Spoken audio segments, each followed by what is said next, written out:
তাকে বীর বলবে, মানুষটাকে উত্তম বলবে, সেই বীর বিক্রম ছিল, এই কথা তাকে বলবে মানুষ। সেজন্য নিজে সে জিহাদ করেছে, জিহাদে অংশগ্রহণ করলো, তার নিয়ত সঠিক ছিল না, যার কারণে সেও জাহান্নামী হবে।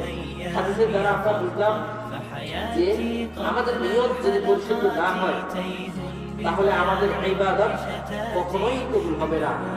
আজকের আলোচনা দ্বারা আমরা কি শিখলাম?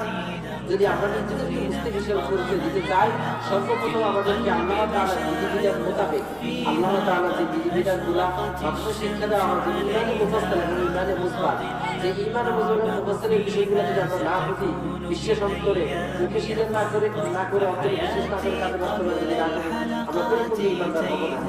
এবং আল্লাহ তাআলার প্রতি বিশ্বাস করে শুরু করি, সকল বিষয়ে বিশ্বাস আমার জন্য আকীদা জানা সহজ। আকীদা জানতে হবে, আকীদা জেনে আমাদেরকে ঈমান আনতে হবে, না হলে আমরা ঈমান ধর্ম পরিচয় দিতে পারবো না। এবং আমাদের ইবাদতের একমাত্র উদ্দেশ্য হবে সম্পূর্ণ আল্লাহ তাআলার সন্তোষের জন্য। যদি আমরা আমাদের এই আজকে ছোট কথাগুলো যারা পরিপূর্ণভাবে আমল করতে পারি এবং আমাদের সন্তানদেরকে কোরআন শিক্ষা দিতে পারি, নিজেরা কোরআন শিখতে পারি, তাহলে আমাদের দুনিয়া এবং আখিরাত কল্যাণময় হবে। ওয়া মা তাওফীকি ইল্লা বিল্লাহ। আসসালামু আলাইকুম ওয়া রাহমাতুল্লাহ।